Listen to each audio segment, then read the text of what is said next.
The hosts feel it would be a little unkind to present this podcast without just a word of friendly warning. We are about to unfold the story of Frankenstein, a man of science who sought to create a man after his own image without reckoning upon God. It is one of the strangest tales ever told. It deals with the two great mysteries of creation, life and death. I think it will thrill you. It may shock you. It might even horrify you. So if any of you feel that you do not care to subject your nerves to such a strain, now's your chance to. Well, we've warned you.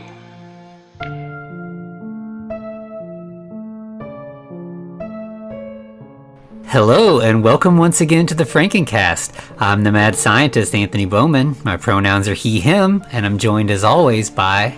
You are my buddy until the end. More than a buddy, you're my best friend. I love you more than you'll ever know. I will never let you go. That is Eric Velasquez. My pronouns are also he, him. I was actually going to sing the whole song, but I was like, you know what? Nah, we're just doing the first verse. Yeah, I love that when you get to the credits there, you get like the whole fully produced version and everything, still with Mark Hamill singing. Yeah, I don't want to spoil anything because it's not really a spoiler, but then at the very, very end, it gets creepy. Like, this is sequel bait. There's no sequel coming for this one. No. But this is a stacked movie, man. We've got Aubrey Plaza, we got Mark Hamill, Brian Tyree Henry as Mike Norris.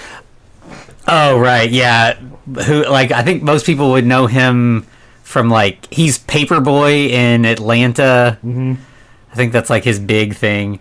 But, yeah, he's been in a lot of good stuff. Bullet Train, a pretty decent movie, if you haven't seen it. Yeah. He's really good in that, too. Eternals, hello. Okay. So he might be, he's Marvel royalty. And then we have, Tim Matheson as Henry Caslin for the time he's there. Basically a cameo. Yeah, basically a glorified cameo. It's basically Tim Matheson is who you hire when Bryan Cranston's busy. So yeah. So that's pretty much our big people. I mean, we also have Gabriel Bateman, who I don't think he's like done anything huge. He's done some decent things, but mostly small roles. Yeah, when it comes to child stars, it looks like he was in Lights Out also, but yeah, he's not done a lot just yet. Right. And then you have the janitor Gabe, who is just like bootleg Jack Black. Yeah, I literally think everyone has said that. that just is a fact. He's bootleg Jack Black. Yeah, because when he first like shows up on the screen, I was like, I didn't remember Jack Black being in this, and I was like, oh, that's not Jack Black. Okay. Yep, he's not. Don't worry about it. But yeah, like last week we kind of talked. We were like, that this wasn't so great, but it was better. It was better than I remember, and I'm wondering if part of that was like this time I knew what I was getting into more. I think so.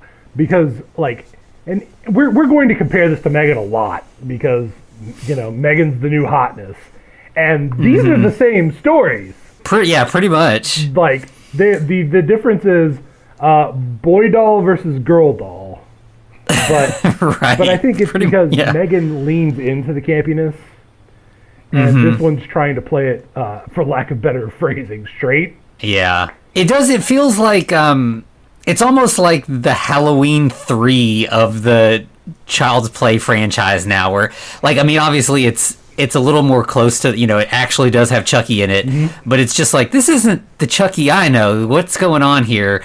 But then once you come to it on its own terms, it's not too bad. Right. And it also I would best describe this movie as liminal space, because what time of year does this take place? Yeah. Because it's rainy, there's watermelons, but apparently Christmas just passed. Or we have someone who's just really shitty about taking the Christmas lights down. Right, yeah. So when is this happening? And then also there's this random time warp where it's the outside of Andy's house is 1980s Chicago, but it's clearly set in 2019/2020. Yeah, he's got an iPhone and everything. Yeah, what the hell? Like, there's no place in Chicago that's that beat up right now. In the 1980s, I would believe you. Sure, 100%. Mm-hmm. But this is rough. It's basically like it's a mud pit with some rocks in it. You know? Yeah, that's the much. outside of his house. Yeah. And, like, saying that this is similar to Megan, they both start out basically the same with a toy commercial. Right. But this one's by Kaslan. Yeah, so here we have Kaslan, which is kind of Amazon, kind of Apple. It's a little mix of a couple things. There's some like Hasbro-ness to it as well, because it's a more toy than... Fuck those guys. But no, right now we're dealing with some drama with Hasbro. But yeah, no, this is basically like what happens if we take Bezos, Musk, and Steve Jobs and just slam them all together into one big or company. They have the new Buddi toy that they're promoting, and because that's funny, because originally the good guy dolls were knockoffs of My Buddy, if you remember those things. Yeah. But now it's a smart hub for your smart house, effectively. Right. Yeah. So clearly we're already more techie than like the original run of Child's Play. Right. But then we get a little bit more political commentary, which, it's there. This is fair. Right. Yeah. So we cut to the Buddi dolls being made at a factory in Vietnam, where the workers are being treated terribly, as you would expect. Yeah. Well, specifically, their bosses are like walking around pimp slapping the engineers, which okay. I mean, fair enough. I guess if they're allowing someone to do programming like on the factory floor, sure, why not? Right. That's a little bit of a stretch, but all right.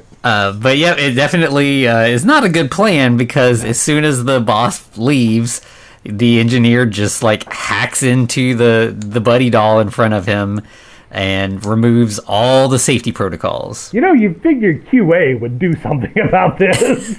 Right. Come on, guys, what do we pay you for? I guess we don't. Well, anyway. Yep. And while this is going on, we'll see like a storm and lightning striking in the background. So like alluding to the original.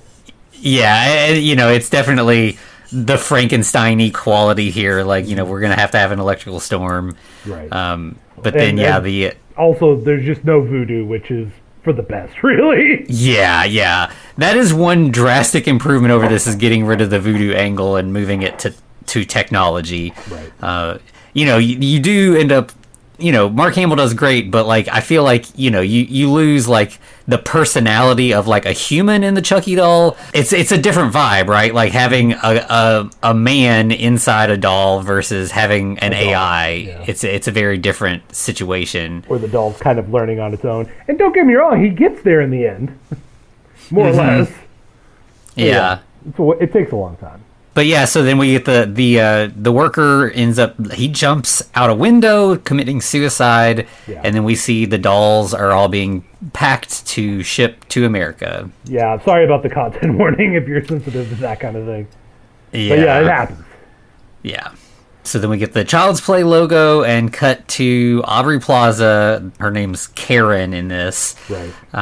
And she is working at Zedmart, which is, just bootleg Walmart, basically. Right. Shop smart, shop Zedmart. She's a cashier, and just like, we're, again, like you were saying, more social commentary. Like, she's just being berated by angry customers and treated like shit because she's in a service industry job. Right. The guy comes up and he's like, hey, I want to trade this in for the new Buddy that's coming in 2 weeks. And she's like, well, there's nothing wrong with it. 2, that's 2 weeks. So I don't know what you want me to really do with it regarding this. And that's fair. That's an unreasonable demand that guy's making. Yeah, and she's just like, this sounds like it's basically like, you made a mistake. Like, we can't do anything for you right now. That what you want is not available. Mm-hmm. And the guy, like, snatches up his doll and storms out. Yeah. She goes home, and that's when we get our first introduction to the creepy Jack Black, who's the janitor. Mm-hmm. And we see that he's repairing a camera, which That's going to come into play later, by the way. Yeah. If you don't like that, then this is not the movie for you. Right. And then we meet her son, Andy. But he's quite a bit older than he was in the original. And I think the movie suffers because of that. Yeah, I would say that is a downfall because, you know, I mean, he even says, like, I'm too old for this doll, but then, like, ends up kind of growing attached to it, but it feels a little bit out of sync with his age. So not to harp on it too much, I think that's where Megan went right. You know, it was like, let's have a younger person be a younger person. Mm-hmm. That way, there's more reason for them to become emotionally attached to the doll. And, of course, there's trauma and family issues as well that causes her to become attached. But, I mean, Andy had the potential. Mm-hmm. He was just too old. He was like Anakin. He was too old to be trained, damn it. Yeah, I mean, like, when she comes in, he's playing on an iPhone. Like, if you're old enough that you're, like, playing iPhone games and that, then a doll's... Yeah. Not just a normal iPhone. It's busted out. Yeah, they're clearly poor. Like he's got a broken phone that he still has to use, and they're in a little small apartment. They just recently had to move, basically, to try to better their situation, and it's not really kind of taken effect yet. Yeah, and not only that, we also get to see where are those four shadows coming from? Why does Andy have a hearing aid in this one? Yeah, that was. I did appreciate that in that, like, it does kind of come up as a thing over the course of the movie, but it's not really played as like a handicap. It's just like this is a thing he has, and it's just part of his experience. Yeah, they definitely just wanted Chucky to play mind games with the characters, and it's like, okay, that's an easy way to do it, right? Other than putting speakers around, which they could have done that and had the same effect. I guess maybe this is a way for Chucky to speak directly to Andy, which, okay, that's fine. Yeah, it's just briefly mentioned there at the beginning that, like, it's an older model of that as well, and, like, his mom wants to try to get him a better one, but they can't afford it just yet. Yeah, and by the way, here's another point to why Andy's way too old for this fucking doll. He's looking at a gif of a Buddy doll humping a box. if your kid knows about what humping is, they don't need to be playing with dolls, or maybe they do. I don't know their life, but generally speaking, that's when you stop. Yeah, I mean, like, if you're already, like, at a point where you're, like, kind of making fun of the doll, then the doll kind of doesn't have an impact anymore. Right. But the main thing here is, like, so they've just moved, and he seems like he's kind of not a very social kid anyway, but now he has no friends because he's in a new place. And, Karen is trying to get him to, like, go out and make friends. He's got this new start. It's a new chance to meet people. But that seems like a bad way to go about it, right? So she steals his phone and is like, I'm not giving it back till you go out and meet friends. It's like, is that a good idea, though? Like, he's not ready for that, Yeah, that kind of, like, coercion is not good. I mean, and what happens is he just goes and sits outside and pretends like he's making friends. Right. So if he's not ready, he's not ready, and it's not, this kind of trick isn't going to accomplish anything. Right. Yeah, it's like, what do you do? What is the goal here? It's not good. Yeah. Stop it, Karen. So then we cut to the next day, and Karen's back at work, and there's another customer returning a Buddy doll. Yeah, but this one's different. Like, she actually has a reason. It's defective somehow. Like, the eyes just turn red for no reason. By the way, this is the smartest character in this movie. Right. She's like, there's an issue, and I am fixing this issue. I'm not going to deal with the issue. I'm fixing it. Yep. Yeah, she says the eyes are going red and that it's acting kind of weird, and she just wants her money back. Yeah. But also kind of neglectful in the way that she's just like, this is somebody else's bullshit. I don't have to deal with it anymore. Yeah. Yeah, again, it's that, like, you're in the service industry. You take care of our problems. We're not going to take care of them ourselves. Yeah. But Karen has an idea, so she, takes the doll back to her manager and is like, what happens to returns like this? This is defective. And he's like, we'll ship it back to Caslin. And she's like, and what are they going to do? He's like, probably just destroy it. I mean, she's like, well, it's just going to not make its way onto the truck. And he was like, that's not how this works. It's got to go on the truck. And she's like, yeah. Yeah, if it finds its way onto the truck, then the fact that you're banging Susan in the warehouse might happen to go to your wife. Oops. Yep, and so he's like, all right, fine, whatever. By the way, does she actually call him by his name? His name's Wes, according to the credits. Yeah, I think it is mentioned once, but it might be because he shows up again near the end of the movie. Oh, yes, he does. Yes, he does.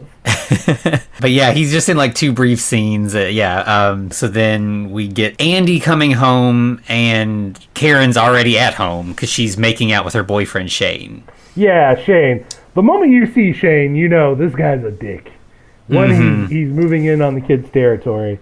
And 2, he has a special quality about him that you pretty much nail right off the bat. Like, I remember when I was originally watching this movie in theaters, I turned to my partner, Jody, and I was like, hey, I think this dude's cheating on his wife. And, you know, I don't know exactly how I came to that conclusion. It's just that the guy had that energy about him, you know what I mean? Yeah. Yeah. And you were not wrong. I was not wrong. Yeah, I mean, you know, it's kind of a Hollywood trope that, like, the boyfriend, girlfriends of, like, single parents are always shitty. Yeah. But, you know, in Evil this case, step-parent and all that. Yeah, pretty much. Yep. When Andy walks in, he's just like, all right, I'll see you later. I'm going to go play with some kids down the hall. And Karen's like, oh, yes, he made a friend. That's exciting. So, Yep. And you know who his friend is? Just the hall. He's just hanging out in the hall. Yeah. It's just him and his phone having a good time in the hall. But hey, you know, he does get to meet someone new. Detective Mike Norris, MVP from the original, but obviously played by Brian Tyree Henry. And, you know, I always liked Chris Sarandon as Norris, and I don't mind Mr. Henry as Mike. Yeah, he feels like an actually good cop. Like, he's kind of befriending this, like, kid that, you know, has the possibility of going down the wrong path, and he's kind of just like, he's not pressuring him or, like, you know, quizzing him about drugs or anything. He's just like, right. You want to... Not yet. Maybe later. Yeah. But yeah, he just seems like a good guy. And, like, yeah, I think Karen comes out at that point, and then there's, like, a really awkward chat where, like, Mike tries to, like, make jokes and be friendly, and, like, it's just not... the jokes aren't landing. Right, yeah, he's like, yeah, he could be a drug dealer, he could be a serial killer, and she's like, what? And he's like, yeah, these are all jokes, and they're not. He even calls attention to it, that they're not. Yeah. So. Yeah, it's a pretty good scene. Mm. Yeah, he is the good ideal of a cop. And I like so like Andy gets up to go back with his mom before he walks away. Mike is like, all moms are scary. Right? Yeah. I mean, he doesn't actually live in the apartment building. His mom does, and he like visits her regularly. Like Doreen, as we'll come to know her as. And I do like that Andy's basically like, yeah, I'm not, as long as Shane's not in the apartment, I'll come back. Yeah. Karen's also like, I have a surprise for you, and he's like, all right, let's see it. And so, you know, she's got an early birthday gift. I think his birthday's in like a couple weeks, she says. But, right. Just ambiguous couple weeks. Yeah, time in this is real flexible. Well, like I said, this is liminal, man. You know, everything's kind of just a few weeks away. We also get a shot of his hearing aid, you know, because we're driving that point home. Oh, yeah. The birthday gift, of course, is the Buddi doll. And it flops. It flops pretty damn hard. He's like, oh, okay. Yeah, he's like, this is for little kids. Well, she plays it off like, oh, this was a gag, ha ha ha, and it's like, no. So he powers it on, and it's like super glitchy, like it's like doing like the, you know, robot like kind of stutter thing. I'm your buddy. Yeah, and it like the doll wants to be named, and he keeps giving it names, and it's like, nope. And then finally it's like, did you say Chucky? Right. He calls him Han Solo. It's like, because Mark Hamill, you see. And they can't say Luke Skywalker. Yeah. But yeah, so at that point, like, it's pretty clear that this thing is not working well, and Karen's like, all right, it's more broken than I thought. I'm sorry. And then you get that point where, like, Andy realizes that he needs to do some emotional labor and comfort his mom, because this gift is more about her feeling like she's a good mom than, like, actually giving him a gift. Right. So yeah, he kind of comforts her, and he's like, it's pretty cool. I'll take him to bed, you know, like, I'm sure I'll figure some fun stuff out to do with him, basically. Yeah, but he calls it hilarious, which is another weird, like, it's hilarious. What's hilarious about this? It's like, yeah, it's a great, you just say, yeah, it's a great gift, Mom, and be done. Yeah. There's nothing funny about this. This is not a gag. This is not a joke. What? Why are we acting like this is funny? Was this in the original script that something funny was supposed to happen? And it's like later on, they do kind of find ways to make the Chucky doll do funny stuff. But at this point, he hasn't really done anything funny unless you think that him kind of glitching out is funny. But yeah. Malfunctioning electronics are hilarious. He takes Chucky back to bed with him, and Chucky, like, sings the Buddi Song for the first time. Trying to not be creepy and failing. We're also introduced to a brand new character. Well, not brand new. They were mentioned before. Mickey Rooney the cat. Mm-hmm. Why do you think it was named Mickey Rooney? Why that? Is it because it's, like, orange? I was trying to think about... The only, like, connection I could think of was, like, Mickey Rooney is in Breakfast at Tiffany's, and there's, like, the cat in that, but that's not the name of the cat in Breakfast at Tiffany's. Right. Yeah, I don't know, but or maybe just the mom's a big fan of Mickey Rooney for some. Yeah, of Mickey Rooney. Fair enough. But as in Megan, hard content warnings on the pet because it's a horror movie and there's a pet, so you know what's gonna happen. Yeah. So he sings a song, then they're like, Andy's trying to go to bed, and Chucky's like staring at him, being super creepy. Super fucking creepy. And he's like, "Are we having fun?" And Andy's like, "No, we're having sleep." Right.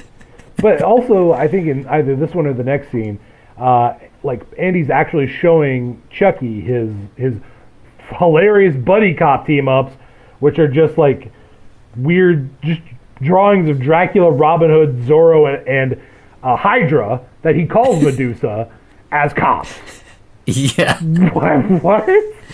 Yeah, what a weird hobby for a kid to have. I don't know, man. I think Andy is the danger in this one.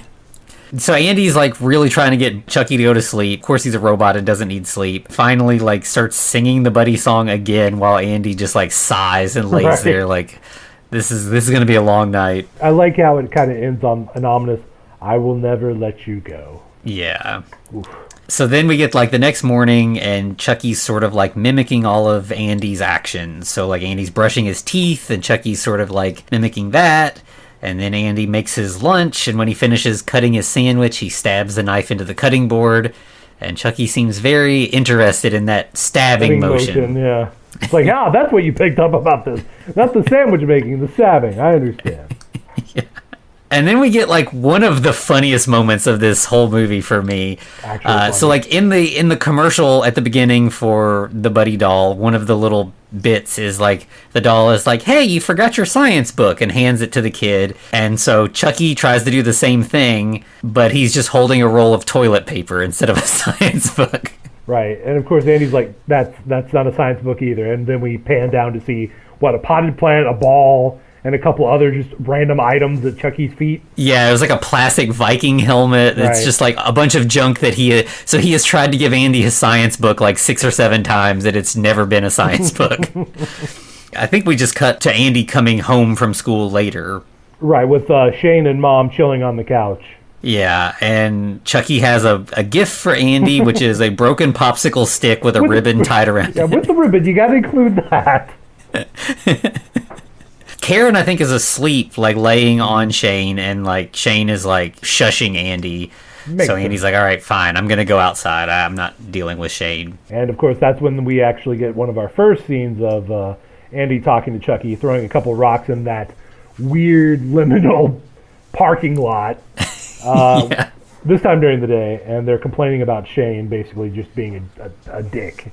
Mm-hmm. And it's like, I think, Shane is definitely a dick, but like, I think there's a little bit of it where like Andy's like, everybody leaves us, so I'm not even going to get attached to this guy because I know he's going to leave. Right. And of course, that's when Chucky interjects, "I'll never leave you." Mm-hmm. Yeah, okay, all right. And then we have a cute little hug. Aww. Yeah. And like, Andy this is the point where Andy's like, okay, I think I'm going to like allow myself to get connected to this doll because it is like a good thing in my life. Right. They have a little fun playing a board game in the next scene. What is this? Is this like auto chess but in real life? It seemed it's like regular chess, it looks like, but they have like cardboard pieces, and apparently one's an orc. What moves do orcs make? I'm just curious. Yeah, I'm Well, the point is, regardless, Andy knocks over the orc by Mickey Rooney, goes to pick it up and gets slashed by the cat. Andy's bleeding, and Chucky's like, "What's that?" Andy's like, "I'll take care of it. I'm fine. The stupid cat. It's fine. I'm gonna go clean up." Yeah. So he leaves the room to go, like, wash the blood and bandage his hand up and everything. And clearly that cat just signed its own death warrant with the way Chucky looks at it. So then when Andy comes back in, Chucky is just strangling the shit out of that cat. She's choking the shit out of it. Once again, content warning. This is kind of graphic, honestly. And the cat's making some intense noises. Yeah. But Andy's like, "Stop! Don't you can't do that. You can't hurt people. You can't hurt cats. You can't creep people out. You got to be normal." Why, Andy? It was making you unhappy. Yeah, but then Andy's like, "Wait, we could mess with Shane though. That would be okay." This kid's a serial killer in the making. Yeah. Yeah, he goes right from like, "Don't hurt anybody" to, what can we do to Shane? Yeah. He starts trying to teach him creepy faces. So this Chucky, the original Chucky has like more lifelike facial movements than this one does, really. Yeah, I mean, is that intentional or just bad CGI on this new one? Maybe a little bit of both. Yeah, it does. It feels like they want this to look like a robot, so it's got to have like servo motion. It's supposed to look like there are little bits of mechanical stuff underneath the rubber face making these movements. Right, but it could have been done better. Yeah. I mean, like, again, not to keep comparing it to Megan, but there you go. Like that it looks a lot better in Megan. Right. Well, like just her subtle motions, like just the little bits, just with like a look, a sly smile. It was unfortunately so much better. Yeah. And she did creepy just by being there. Yeah. But here he's basically just like stretching his mouth out in weird shapes, pretty much. Yeah, exactly. I don't know that any of it's actually scary, but he does actually sneak up on Shane. He jump scares Shane one time, and Shane's like, "Oh, that's really cute. That's really cute. Ha ha ha." And then we immediately cut to Andy chilling outside when Frank the dog walks up on Chucky. Frank being the pet of, I believe, the character's name is Pug. Pug and Fallon. Yeah. And they're like, "Oh yeah, that's something you got there." The dog barks and they're like, "Man, that was loud as shit." And Chucky's like, "Yeah, that was loud as shit." And they were like, "Wait, your buddy doll can curse? That's not supposed to happen." Yeah, Fallon being the other smartest character in this movie is like, that is not normal or should be happening at all. Yeah, but then they're like, that's pretty cool though that you can. And he's like, "Yeah, we can do all kinds of stuff. Let's." And then they like kind of team up. They're gonna really scare Shane. So they arrange for Chucky to basically do like the refrigerator jump scare from like every horror movie. And he gets Shane again though. Yeah, it works. And they're able to, through the like Buddi app on their phone, they can like see Chucky's POV and they get to see the scare happen. Right. Why would you do that? Why would you have that feature on your app if you were not planning on scaring people? Right. I mean, maybe it could, I guess, be a child monitor, but I don't know. Nanny cam kind of thing or something. Maybe. But like the kids are all like, "Man, that was legendary." Like, so they're all instant friends at this point. Yeah. And of course, Pug, as one is wont to do, calls Andy's mom hot as they run across each other in the hallway. Yeah, he's like, "Your sister's hot," and he's like, "That's my mom," and he's like, "Oh, even better." Yeah, right. No, you're wrong, Pug. Incorrect, sir. Yeah. But like you can tell, like Karen is super excited that Andy's got friends. Yeah. She's like, "Who are you?" And they're like, "We're Pug and Fallon," and she's like, "Those are names?" Right. That's a good question. Then of course we get another reference to creepy Jack Black, as we call him, or bootleg Jack Black. Servicing a vending machine. Yeah, and so they use Chucky to steal some chips from the open vending machine while he's not looking. Right. And then it turns out Andy's making friends like hand over fist now because there's another group of kids, one of which we will know as Omar going in the future. They're teaching Chucky to stab a unicorn and say, "This is for Tupac." Omar, how the hell is that valid for you, sir? Yeah, it's like... Tupac has been dead for 20 years. Yeah. It's just, such a weird, like, left field bit of, like, humor, I guess. And then Mike goes walking by. Pug says, "Narc alert," and all the kids kind of like get quiet because, you know, it's a cop. We're you know, punk kids like up to no good in the courtyard. We gotta not let the cops see. Right, but of course Chucky can't leave that alone and mimics it because, you know, that's funny, and he does get a laugh out of all the kids. But okay, did this bother you as much as it bothered me? So this is in 2019, and he says, "Those damn millennials." What the fuck? Sir, you are clearly incorrect. Yeah, I would say it's more likely that he is a millennial than they are. Right. He's a millennial. Yeah. Damn it. Yeah, these are some Gen Z kids for sure. Hardcore Gen Z, yeah. I don't know. But Which even like the stabbing the unicorn and saying this is for Tupac is like some definite like Gen Z TikTok kind of humor. Right? I mean, clearly this was written by like a 30 to 40-year-old person at the time, right? Mm-hmm. It's like they're kind of reliving their childhood through Andy and their friends. Yeah. So I guess this was around the time that like it just seemed like anybody young was called a millennial. Like there was that word got thrown around a lot for a little bit. I think now the generation terms are kind of getting a little bit more solidified. Right. Yeah, that is a weird thing to think of it. Like, basically people started coming down on millennials in what? Would you say 98? Maybe 95? Yeah. And then they just didn't stop until like 2021 or 2020? Yeah, it was like those millennials with their TikTok, and it's like, millennials have kids now. Millennials have mortgages. They're not like... Excuse us, millennials are on Facebook, sir. Yeah. No. Yeah, exactly. Hey, well, anyway, that's enough of us bitching. The kids are doing something I enjoy doing with my friends, and that's watching Texas Chainsaw Massacre 2. Mm-hmm. This is, again, another spot where, like, Chucky is getting the wrong idea because, like, you know, they're watching a ridiculous horror movie, they're laughing along, they're having a good time, and Chucky's like, violence is fun, right. Basically. I mean, let's be honest, he's not entirely wrong. Yeah. So he immediately goes to the kitchen and gets a knife and comes in like slasher mode with the knife and like scares the shit out of all the kids. Right, well he guns it for Pug. He's like, I'm gonna get you. You know? And they actually have to tackle him before he does cause anything bad to happen. And this infuriates me later on. Remember, put a pin in this one, okay? You will hear me rant about this one here in a minute. Okay, sorry. So yeah, Andy tackles him and manages to get cut in the struggle, and immediately Chucky's like, "Oh, I'm sorry, Andy," and Andy's like, "No, you can't do this shit. This is not okay." And so he locks Chucky in the bedroom, and it's like, "I'm gonna go play with Pug and Fallon." Right, but you know, it tries to tug on your heartstrings.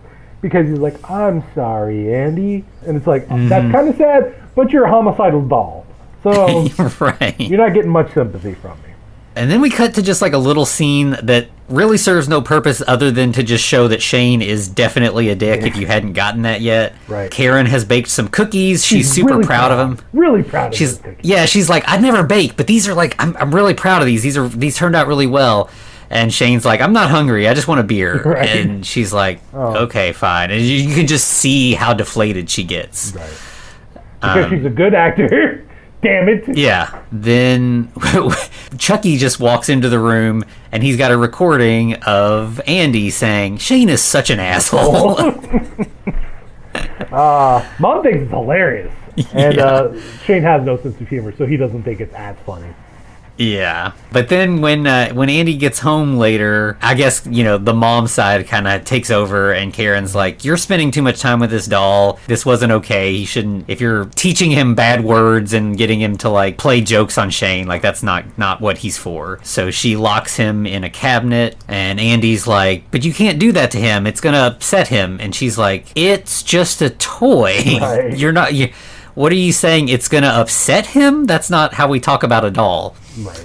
It's like Andy already knows, but he hasn't accepted it yet. Yeah. Then I think it cuts to that night. Andy's asleep, and he just keeps hearing like thuds, and goes out, and Chucky is just trying to break out of the cabinet. Right, and we do get to see like a red light just start like flickering in the cabinet. So it's like, oh, he's gone into killer mode. Yeah, and so then I think it's like we just cut to the next day. Andy is coming home from school. We never really get him at school. He always is just leaving for school or getting home from school. What's up with that, by the way? Like, there's really not too much of him anywhere other than coming and going. Yeah, this movie, I mean, like, set-wise, it's basically the apartment, outside the apartment, and Zedmart. Yeah. That's pretty much it. Well, we do get a parking lot.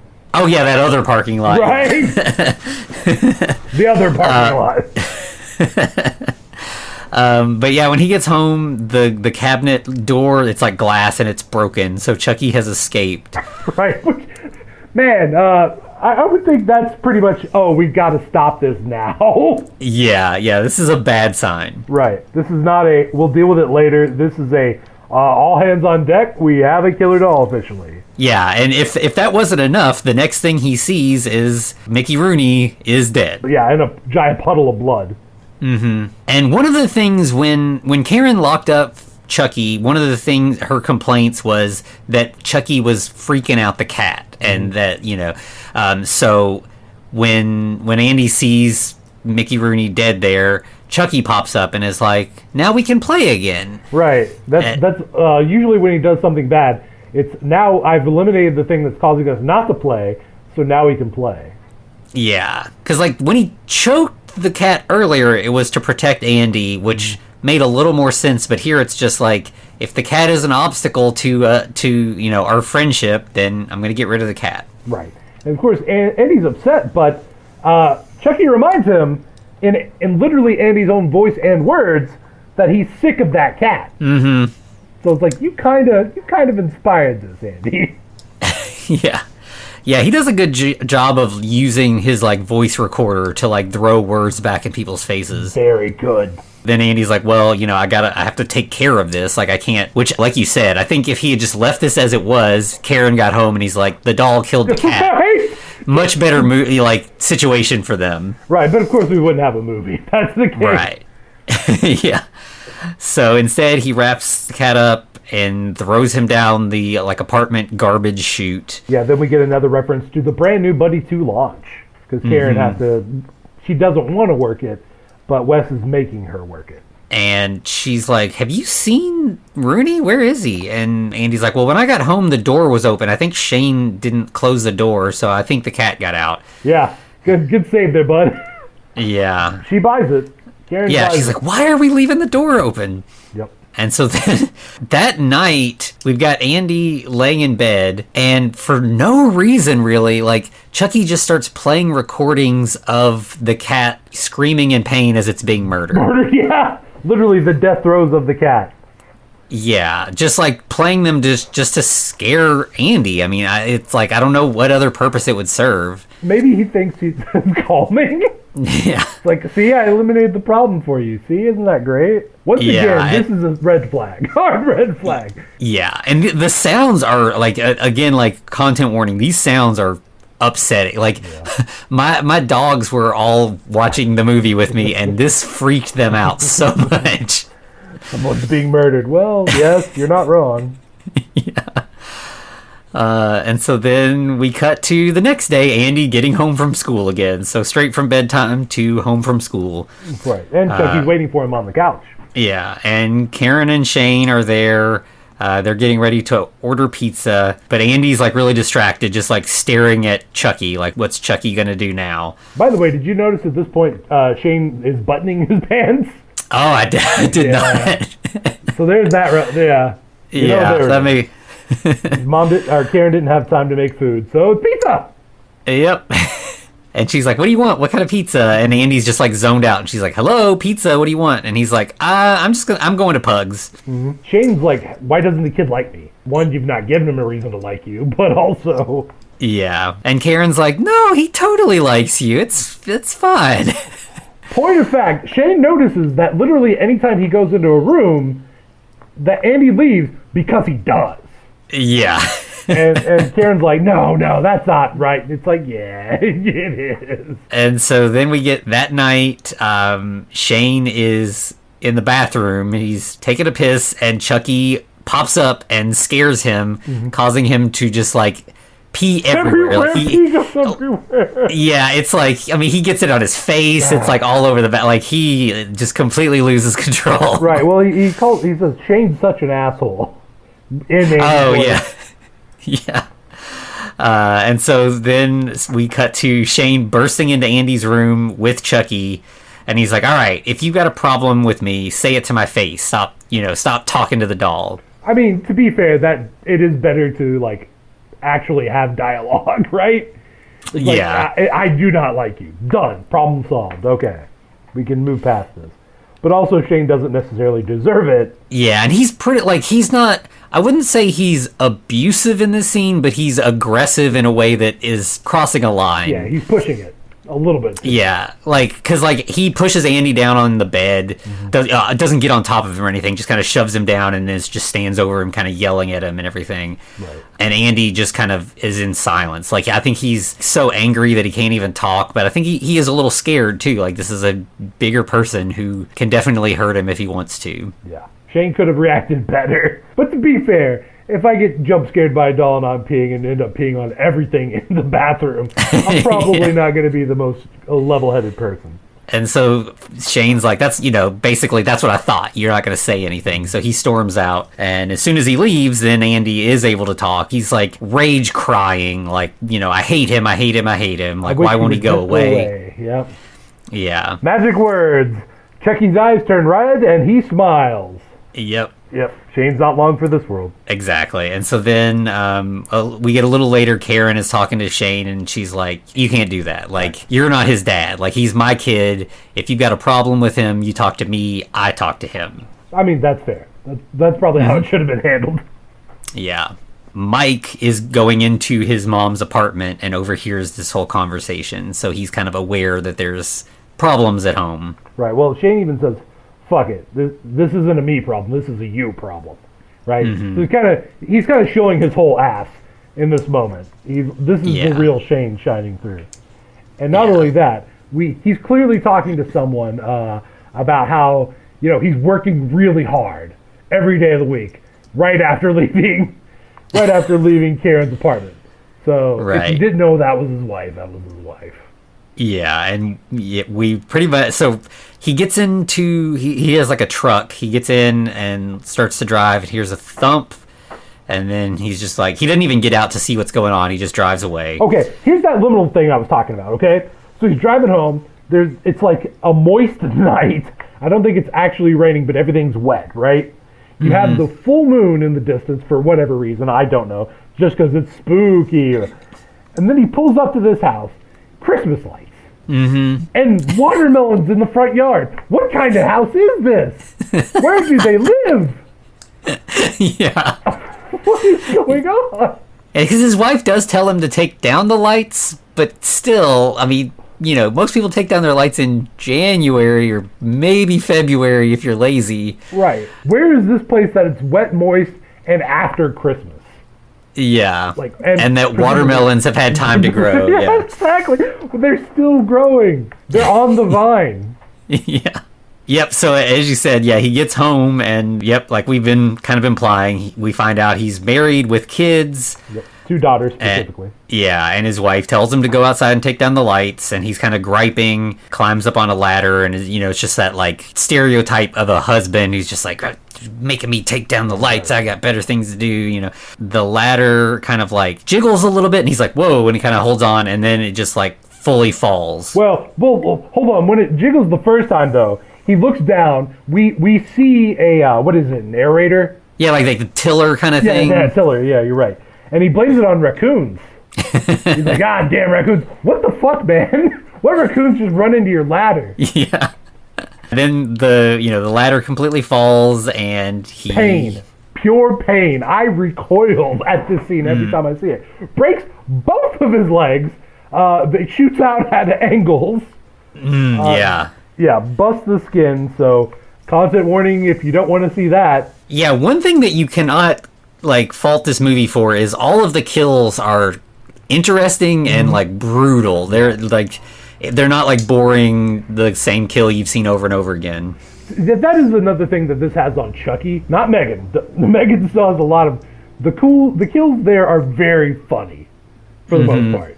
But here, like the original Child's Play movies was just stabbings or some other form of pushing someone out a window, right? Effectively. Yeah, pretty much. Yeah. Whereas the kills are definitely unique.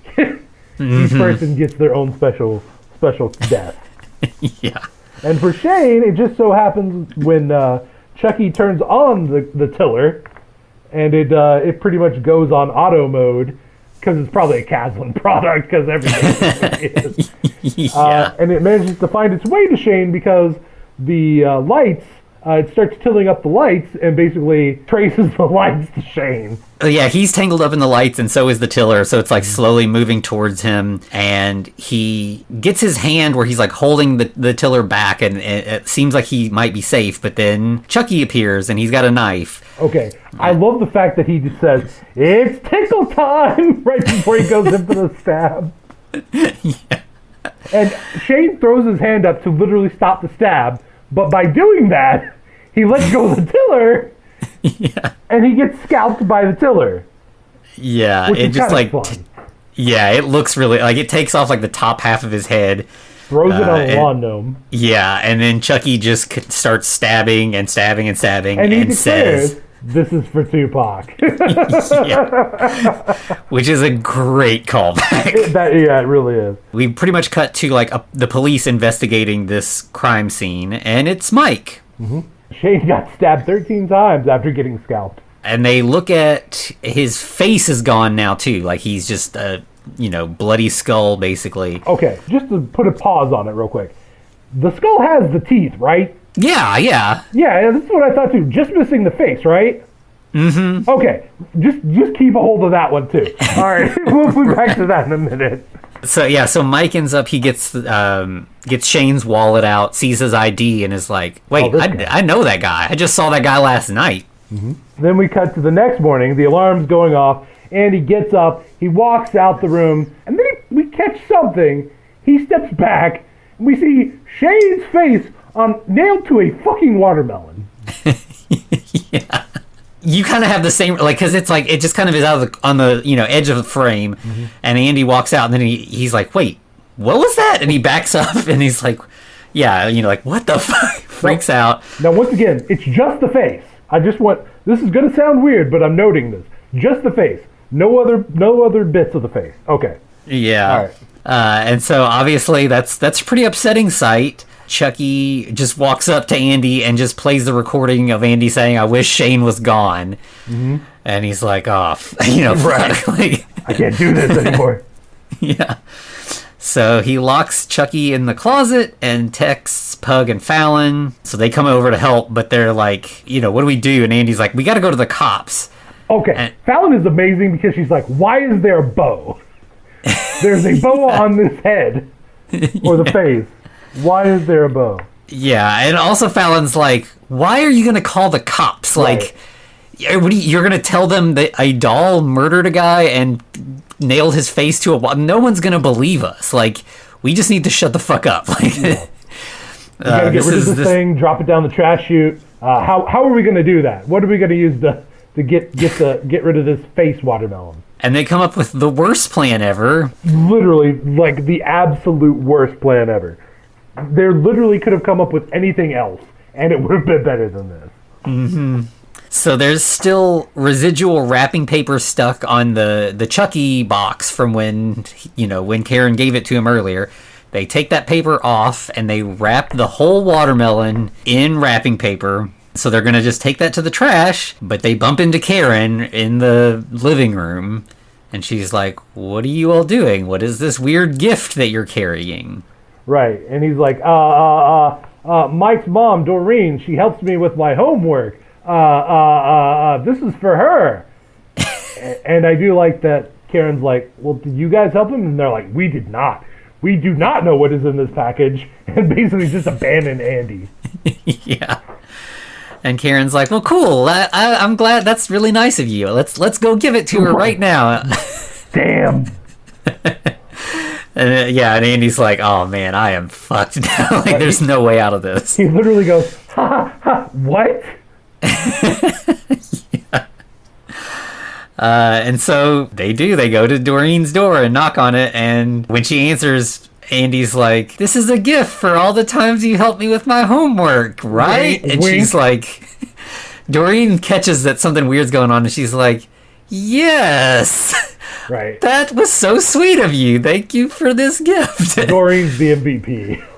Because, she barely knows this kid, right?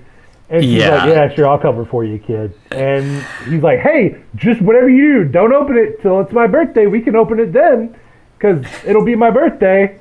And she's like, that's such a strange and nice thought. Yeah. So she's like, I'm just going to go put this on a shelf until then, I guess. Yep. Which, no, you wouldn't. Nobody would do that.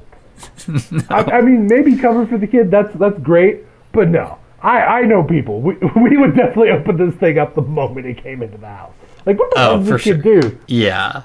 Later on, the kids are all like, what the fuck are we going to do? I'll figure out a way to get into her apartment. I'll get it away at some point. And Fallon's like, we have to fix it. We've got to kill her doll. Like, who cares about the face? Right. Like, I think it's like a little later, Andy lets Chucky out of the closet again. Chucky's holding a knife, by the way. He somehow found a knife in that closet. Yeah. But of course, Andy has a hammer, so it's like, we have a standoff. And Andy's like kind of crying, and he's like, I'm sorry for locking you in the closet. Let's play. Right. And of course, Chucky's also scared that he was locked in the closet. He didn't like it. Yeah. So then we see them like going into Andy's room. We're getting the shot from inside Andy's room, and Pug and Fallon, they're like hiding behind the door. Man, this gave me some strong Of Mice and Men vibes. Yeah. You know? Yeah, it definitely has that feel, because like, yeah. Andy, the rabbits, Lenny, or George. Yeah. Like, Andy knows this needs to happen, but he's legitimately crying. He's not putting on a show here. Like, he is obviously in on setting Chucky up, but he is, he's heartbroken about it. Right, and Chucky's even to a little bit like, something's up here. But he's like, I still trust you, Andy. And he goes into the room, and he gets jumped by 3 kids. Yeah, they like hold him down, and Andy is supposed to pull. I don't know is this like a power source or a hard drive or what? Yeah, it's basically the Tony Stark. Yeah, it's just like the blue glowing light in his chest. Right, exactly. That's all it is. Because somebody had saw Iron Man recently. It was like, we need that for our killer doll. Andy can't do it. Chucky starts singing the Buddi Song, and he's starting to kind of like glitch out again. Right, but because Fallon is the second smartest character in this movie, she's like, snap the fuck out of it, and pushes Andy aside and rips out the power source. I think that this is one of the rare moments where like they manage to get legitimate emotion out of Chucky, because like I think like you can see on Andy's face that he's like again, we keep going back to the hearing aid. I think that this is like Andy sees that Chucky is a broken doll, and right. I think Andy sees himself as a broken child. Right. And so like there's this moment. It's us when we watch Frankenstein and we get all emotional because we relate to the monster too much, and like Andy is relating to Chucky in this moment and can't bring himself to disable the killer doll. Right, but that also lends credence to the fact that if Andy had gone down his own road and there was no interference from Pug or Fallon, he probably would have done some bad shit later on. Mm-hmm. Yeah, that's probably true. Yeah. But yeah, so Fallon does rip this power source thing out, and then they like wrap him up and throw him down the garbage chute. They literally swear themselves to secrecy. We will never. Yeah, it's like I know what you did last summer kind of thing, basically. And yeah, Andy cries through this whole thing, and then we immediately see that the creepy janitor guy has found the Chucky doll. Oh boy, nothing bad could go wrong here. Yeah. Of course, we also see that he has been up to a lot of work with those cameras, in that he has a wall of videos of ladies' apartments. Yeah, so he's got hidden cameras in rooms. This is, super creepy shit here. He wants to repair the Chucky doll and then try to sell it on eBay to, like, presumably raise money for more cameras and weird spy shit. Yeah, the dude's a super creep, and he won't let up. He says a very important line later, or he says it now, but it will be important later. He says, all right, let's open you up and see what we're dealing with. Mm-hmm. Yep. So Andy goes to visit Mike and his mom for dinner. Because he's trying to dispose of the pumpkin head. Yeah. So or watermelon head, I don't know. Right. So Andy teaches Doreen how to use the Caslin Drive app, which is basically Uber. Automated Uber. Yeah, he's like, you can request thing here and a car will come pick you up. So she's all excited. She's like, I don't need you now, Mike. You don't have to drive me around. I can use this app. Well, unfortunately for our characters, Chucky also sees one of the cameras from the basement, and he sees Andy having fun with Doreen, who calls him her new best friend. Mm-hmm. That's pretty much signs her death warrant. Right? Spoiler alert. Yeah. So then Mike's like, what is this weird gift on the shelf? Mm-hmm. And Doreen picks it up and is like, Andy gave that to me. And she plops it down on the dinner table and is like, when was the last time you gave your mom a gift? I'll tell you, never. Right. Doreen, you're the best. Yeah. And so she leaves the room, I think, to get, some other food or something. And Mike's got his hand on the package, and it's just there's just tension, oh shit. Yeah, the cop is holding, yeah. And he's just like, man, moms, am I right? I got you, buddy. Then we get a moment where Mike kind of has to be the cop, and he's like, listen, I know I've seen you, you're running around with some kids that cause trouble. Be careful. You're a good kid, and I just don't want to see you getting mixed up in anything bad. Right. He mentions that, yeah, I know there's people saying things about me because he's a cop. Mm-hmm. And they should. But anyway, yeah. Yeah. And somewhere in the middle of this kind of conversation, or, it's really a one-sided conversation, but he gets up and walks into the kitchen as well. And as soon as he steps out of view, Andy grabs the package and runs out of the apartment. Bolts. So then, Mike comes back out and is just like, man, nobody listens to me. Well, he's like, even hearing impaired people won't listen to me. Right, yeah. I mean, that's fair. But we then get to a cut to the creepy janitor who's got some brand new clothes for Chucky. And he just gives him a big old whiff. Just, that's gross. Yeah, it's just creepy. There's no reason for him to do that other than that it's creepy. Yeah. And so then he starts, he also has the new power core or whatever, starts to insert that and reactivate Chucky. But the weird thing is Chucky is moving this whole time. Right. He didn't need the power core unless maybe he was hooked up to a battery. Yeah, I don't know, because it's as soon as he plugs it in, Chucky does come to life in a more drastic way, he's more aware. Mm-hmm. But so that's what made me think, I don't know what actual part this is. Clearly it's an important part, but Chucky is still kind of functioning on some lower level even without it. Right. And at this point, the janitor has him connect to the Caslin Music Cloud because, we all need our Apple iTunes. And, yeah, apparently that's how he knows, okay, the Buddy doll is now working. I'm going to get so much money from this doll if I survive the next 20 minutes. Right. He says, eBay, here we come, but then he just gets distracted because there's a girl in a towel in a bathroom on one of his hidden camera That's Karen, screens. my dude. I'm pretty sure that's Karen. Oh, is it? I'm pretty sure. I did not even catch that, because you just see her from the back, she's in a towel and kind of fixing her hair and stuff. And he's like, oh, interesting. Maybe she's going to be getting in the shower in a second. So he's paying attention to that. Right. But then the system kind of resets. Yeah. Chucky sits up in the background like Michael Myers style. Then all the screens go to static. He keeps being like, system, reboot, wake up. You're talking to the Alexa thing or whatever, basically. Yeah, I can't say that too loud or I'll be in trouble. Right. And then it's a kind of a tense scene where some screens come back on. We see somebody undressing. So is that Karen as well then? Yeah, it seems like it's actually earlier in the video feed. At that point she's not in a towel, but she's getting into the bath. Whereas the other time it seemed like she was getting out of the bath. Yeah. Anyway, it's more distraction because he just runs up and slashes the back of the creepy janitor dude's leg. He cuts him several times, and it's the lights flash, and Chucky will run and get him and everything. And the end result is you've got the janitor hanging from a water pipe right over a table saw that is a Caslin brand table saw that Chucky has activated. By the way, Did no one go, hey, maybe we shouldn't connect power tools to the internet? Right. Yeah. Not a good plan. And so not only is the saw now controlled by Chucky, but he's able to control the heat of the water in the pipe. Who the hell makes an internet-connected boiler?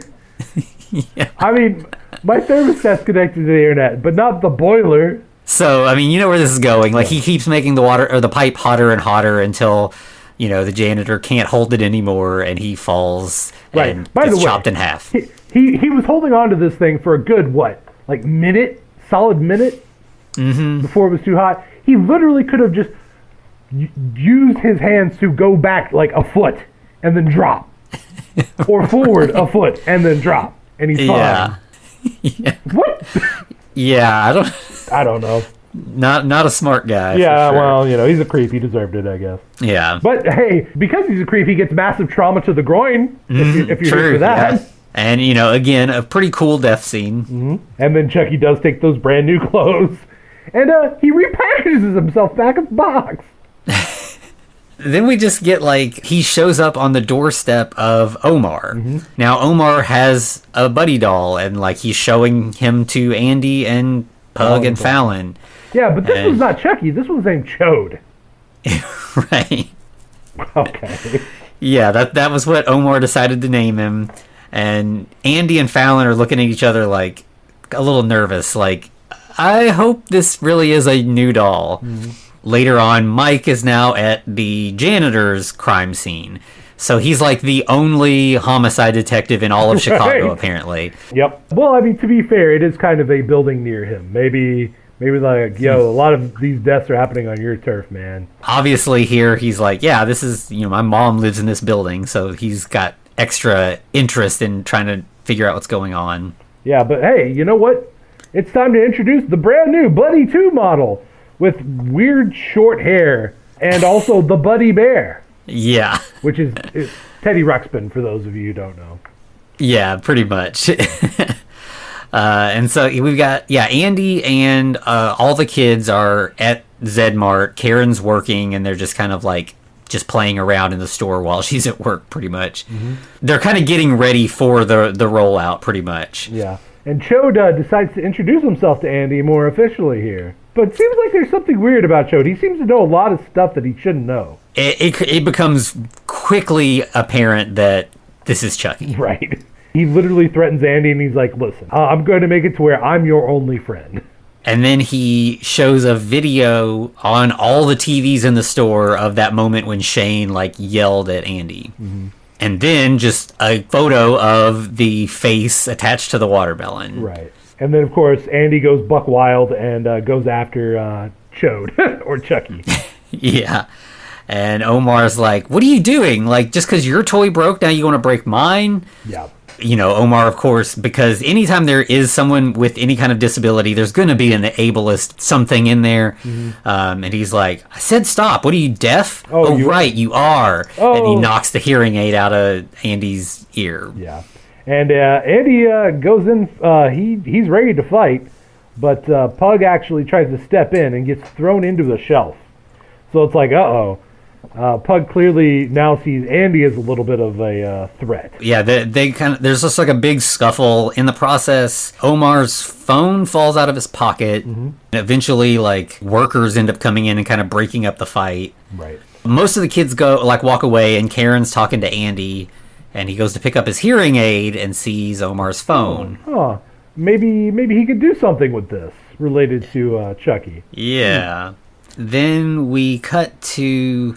Yeah, Andy is actually just using the app to start watching Chucky's activity. Right. It seems like he's trying to disable him for a moment, but then Chucky just kind of auto boots right back up. Yeah, and so then he sees that Chucky is getting a knife and is, like, approaching Doreen, like he's following her around. Right.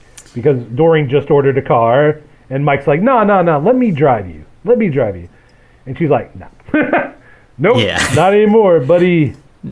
Yeah, now that I've got this app, I don't have to rely on you. Right, and of course he makes a ominous statement about her wearing her seatbelt. Where'd those foreshadows come from? Right. And so, yeah, like you mentioned, this isn't just Uber. These are self-driving, like, Tesla cars. So she gets into a car by herself, and it starts driving. And he tries to race out to stop her, but she's in an automated car. So I don't know what he's thinking. And then we just start to hear Chucky's voice talking to her through the car. Right. She pulls up the bingo safe. She gets the bingo fine. And then the moment it's like time to get out, it's like, nah, nope. And like he says, no one steals my best friend.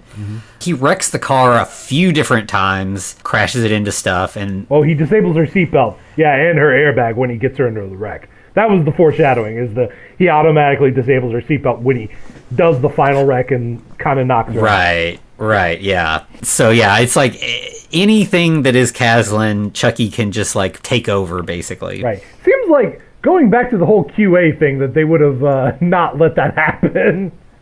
Right. And like airbags, sure, but like if a car can disable its own seatbelts, why? What's the need for that? Yeah, seatbelts don't need to be electric. They just need to be a mechanical device that you just click in, press the little button to release. It's a simple thing. I kind of see it but there should be a button that you would press, not. Yeah, just someone can disable your seatbelt. Why? Why is that there? Yeah. Right. If not just to murder a random person. Yeah, pretty much. Chucky's basically like starting to play peekaboo, right? He's like Pika, and then he doesn't go chew, but we then hear a noise coming from outside the car. Doreen tries to look there. He's like, Doreen, I said Pika. Boo! And then, yeah. Yep. Stabs her.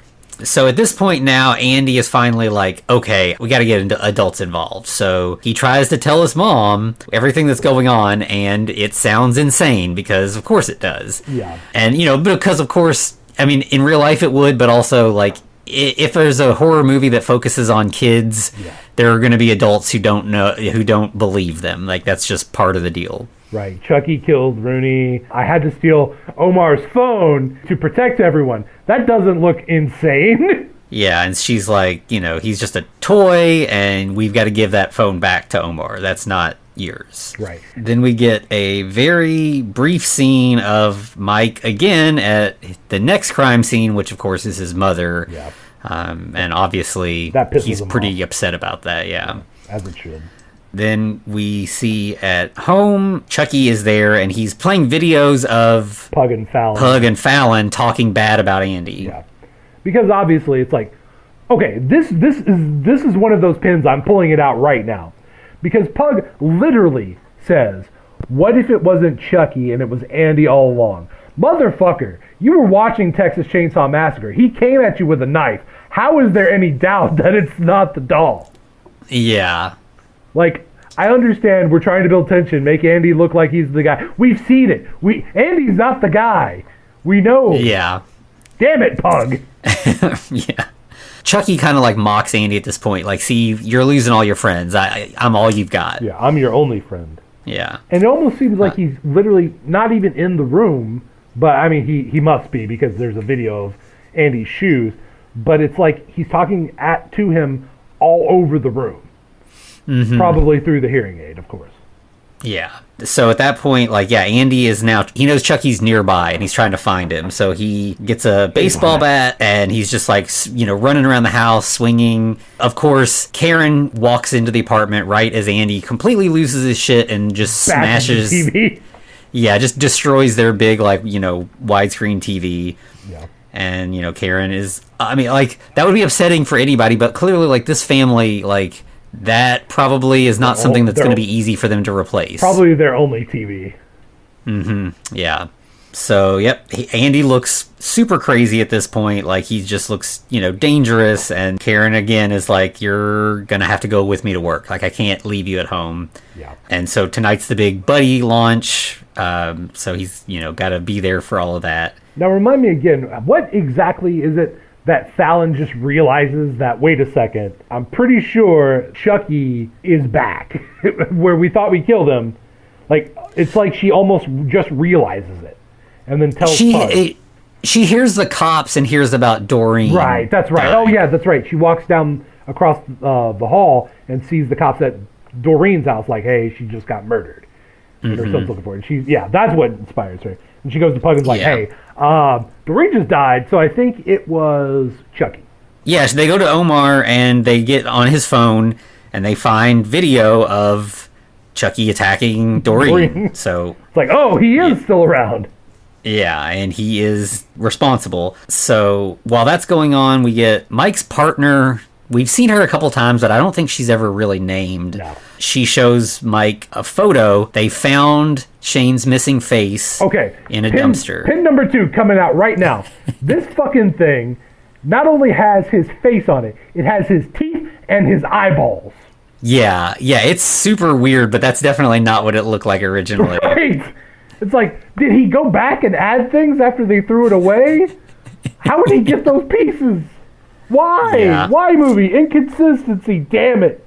But of course, the photo that she shows Mike, she's like, the psycho who did this even wrapped it in wrapping paper. What kind of person would do that? And Mike's like, hey, wait, let me see that. That was my mom's present from Andy that he took and threw away weirdly. Yeah. So now Mike is like, okay, Andy is responsible for all this. Yeah, Andy killed a lot of people. Yeah, so Mike shows up at the store. Andy has like heard a couple little things where he thinks Chucky is in the store too. Well, not only that, everyone's chanting for Buddy, Buddy, Buddy. Yeah, this is like a Black Friday thing. Like the store is full of people. But Christmas ended a week ago or something. I don't know. Yeah. Literally. Okay, we'll talk about that here in a moment. I'm sorry. But yeah, so Mike ends up, he arrests Andy. He just, tackles him. I mean, he's pissed, he thinks this kid killed his mom. Yeah, and a bunch of other people. Then we get like the buddy, there's like a countdown clock. Wes and it is finishes. dressing up as a buddy. Yeah, it's like a big mascot suit. Mm-hmm. And then like right as he's getting ready to come out to like the countdown clock's ended, the real Chucky jumps...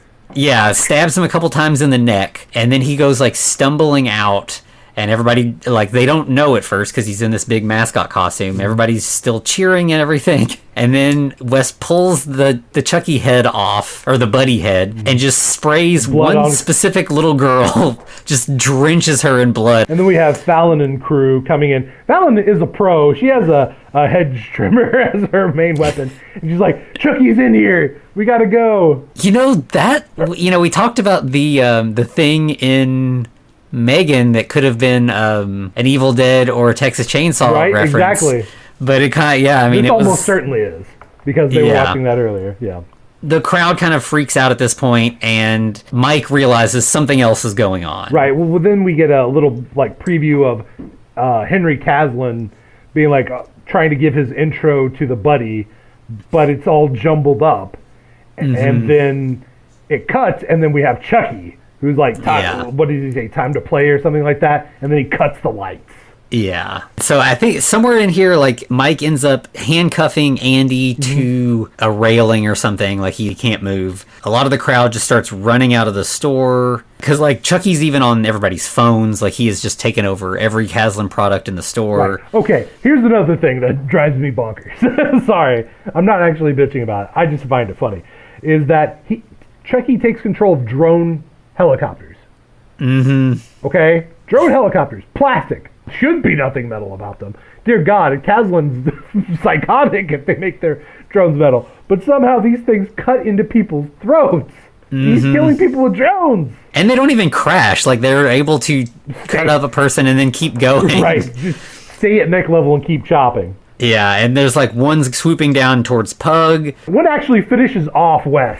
It dives into Wes's neck and just... Mike ends up knocking this one away from Pug, but he gets cut in the process and falls down. So not only has Chucky taken over just like other products, there's now one of the Buddy Bears is also attacking. Oh, not one of them, all of them, all the new Buddies, the Buddy 2s and the Buddy Bear. Yeah.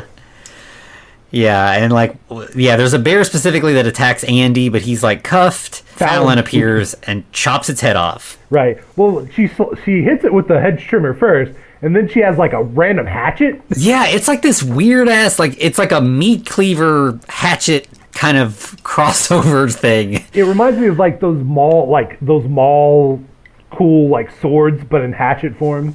Mm-hmm. Yeah, it's got like weird cutouts and stuff in it. Exactly. Yeah. It's barely functional, but yeah, it manages to cut through the doll and also cuts through Andy's handcuffs. Mm-hmm. So Andy's free, and they decide to get the fuck out. Yeah, but then Andy sees his mom tied up on the screen. Yeah, because Chucky's baiting him, and Fallon says as much. She's like, "It's a trap. This is a trap." Yeah, she's like, we need to go get help. We're not going to have any effect. Like, we need to go get help if we want to really save your mom. Yeah. And Andy's like, you're right. So they all head towards the store entrance. And the moment everyone gets out... Yeah, Andy slams the door behind him and locks them out. So he's... Yeah, he's like, I got to deal with this alone. This is my problem. I mean, it is. But he goes into the back room where everything's hidden that we all know it is, but those people at the store tell us it's not. Right. And he's definitely looking for Chucky, who's like just ducking between the rows, right? Yeah. And I love this. I fucking love that this toy RC car comes out beside Andy and says, it's a RoboCop line. Says, dead or alive, you're coming with me. And I fucking lost it. Because this is a multi-layered joke here, okay? So it's a robot remote controlling a car driven by a RoboCop. Yeah. Okay. Sorry to explain the joke and kill the humor in it, but... But then, so yeah, like Andy has to follow this car, which leads him to Chucky. Yeah, and he starts like lifting up this forklift. Which, this is a hell of a forklift if it's going to hang somebody. Yeah, so yeah, this is what Karen is attached to, and so she's like raised up in the air. Mm-hmm. Then we get sort of like an echo of that earlier scene where like Chucky's like, I just want to be with you forever. I was broken. I didn't know how to make you smile, but you're broken too. I'm better now. Yeah, he's like, if you don't want to be happy, maybe you're broken too. Yeah. So yeah, it kind of subverts that moment when Andy realizes that they're both broken. You know how we fix that? We open you up and we see what we're dealing with. Right. It's literally what Chucky says to him. Yeah. And so he's coming at Andy with the knife, and then Andy just starts singing the Buddi Song. Right, which... Brilliant distraction, I guess. It works. So he's able to smack away Chucky and just runs up this pallet with the hedge clippers and tries to use it to cut down a rope. Rope's a little thick for a hedge trimmer. Mm-hmm. Also, his mom is like up in the air, so chopping that rope is not the safest way to get her down anyway. But hey, I wonder if that would break your legs in a weird way that you wouldn't be able to walk afterwards. Like I would think... Yeah, a concrete warehouse floor has got to be worse than, a yard. Right. Chucky attacks Andy before he can get her cut down, but somehow that causes the rope to break, so they all fall and hit the ground together. What happens is when he attacks Andy also, like, jumps on the rope, and somehow he gets the knife from Chucky and uses that to cut them all loose. And they all three go tumbling down. In the fall, Andy manages, he's got the knife, so he starts stabbing Chucky through the chest, and then gets up to kind of try to find his mom again. Right, and of course, Chucky tries to play on his emotions like, Andy, I thought we were friends. And then we get that final, like, Chucky leaping through the air moment. He's got the knife, and he's... The worst CGI in this movie. The absolute worst, bar none. Yeah, but he gets shot out of the air by Mike, who did not die. That's a lot of blood for not dying. Yeah. Then, Chucky lands, having been shot, and then Karen goes over and rips off his head. Rips the fucker. Yeah, she's just, like, beating the shit out of the corpse of Chucky, yelling, "Don't mess with my kid." We get a nice little hug between Mom and Andy. And then we get a nice little, like, we see Karen and Mike, they're both on gurneys going into ambulances, and Karen reaches over and, like, squeezes his arm. Like, they have a nice little moment. Yeah, it's like a meat cute with more blood. Mm-hmm. Yeah, it feels like, that this whole movie's kind of led to, like, this is an actual good guy that you could maybe build a life with and who seems to actually care about Andy. Yep, he's a good guy, but he's not a doll. Hey. Anyway. And of course, the kids, they're like, we're going to finish this fucking job. So Andy's got a sledgehammer. What does Fallon have? Like a baseball bat with some nails in it or something? I think so, yeah. All the kids have blunt objects, so they just pulling Office Space on Chucky. Pretty much, yeah. It's really nice. Yeah. And then the last scene is a recording from Caslin where they are not accepting responsibility for the Chucky related deaths. A multi-billion corporation not accepting responsibility? What is this? Yeah. They do recall the Buddy 2s temporarily to make sure everything's safe. But yeah, but they're not accepting, and it ends where he says, "But they'll be back soon because all kids deserve a friend till the end." Hey, and of course, then we see the other buddies on pallets, and one's eyes just happen to flicker red. Yeah, so definite sequel bait here. That'll never come.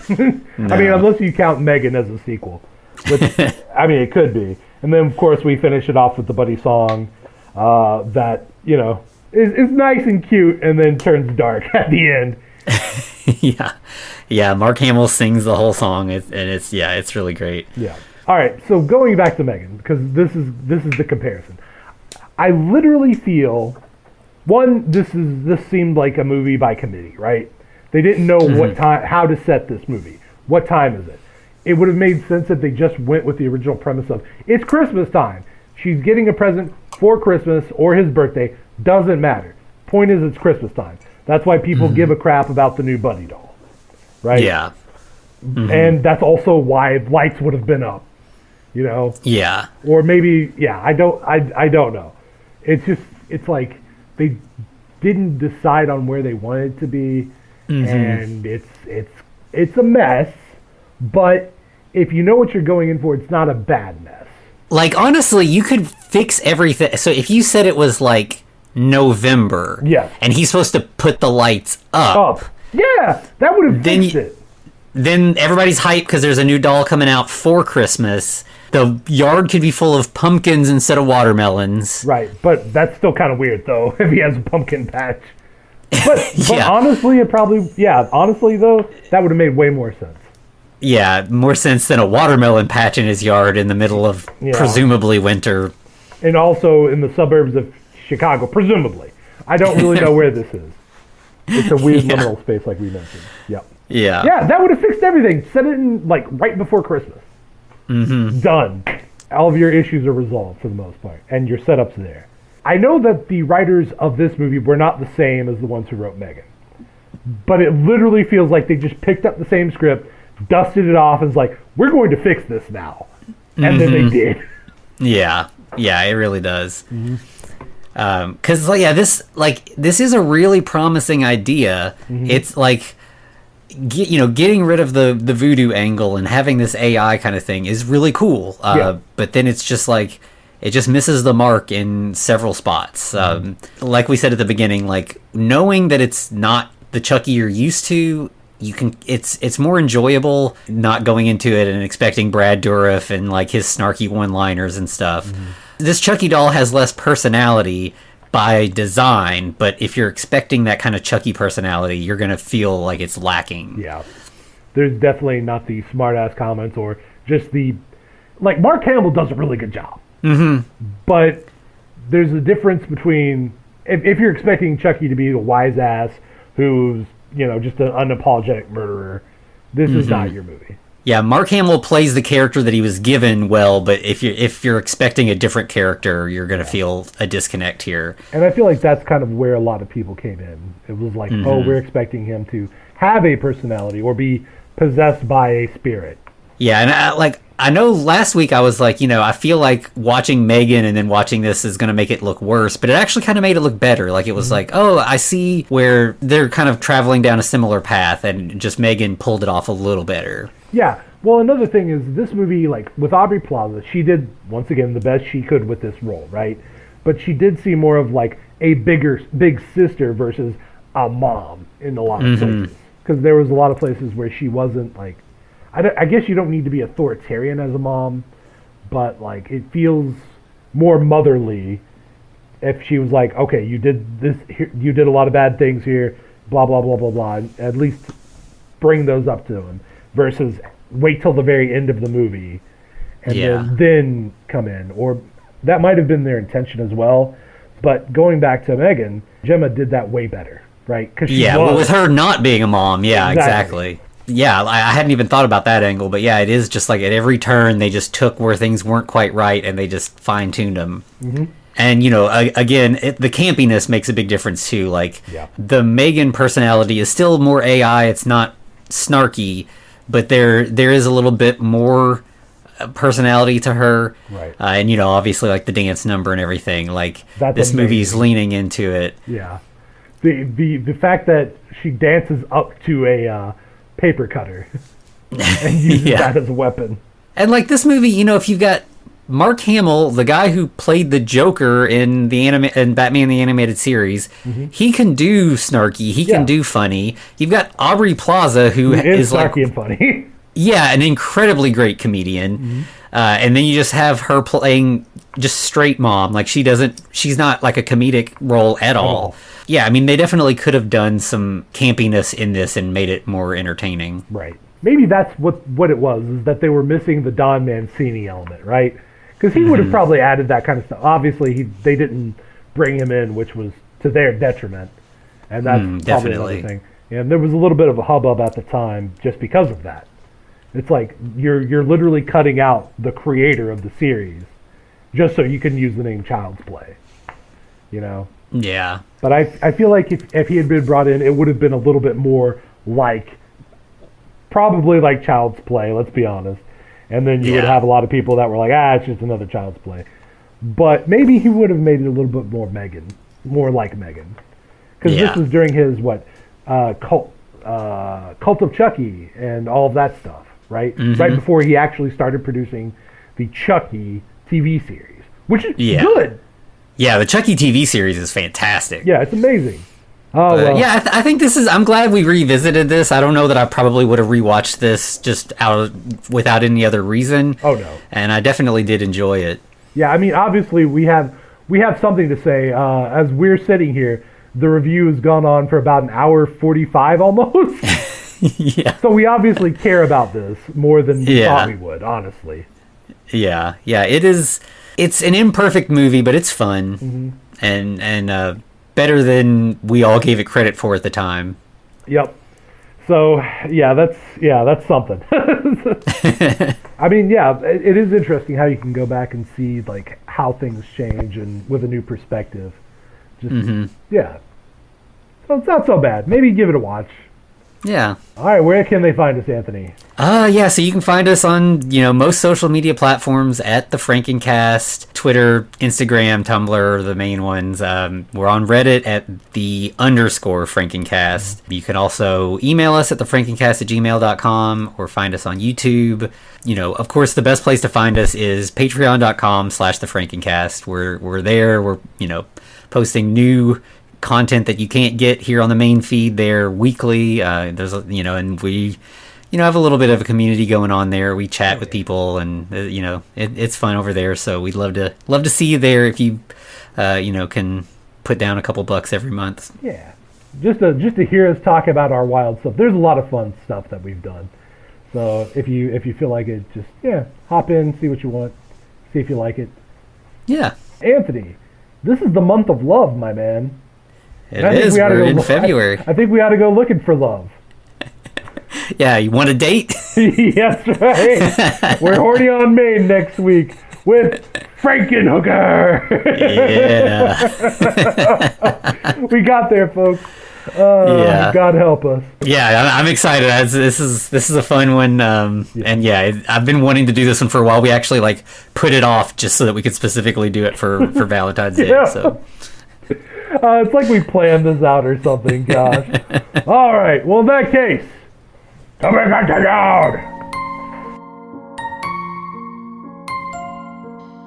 Looks like you survived another episode.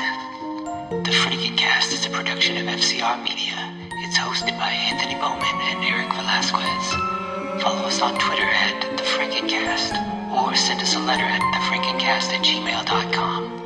Our cover art is by Amanda Keller. You can find her at Keller Illustrations on Instagram. Our theme music is by Vivek Abhishek. Thanks for listening.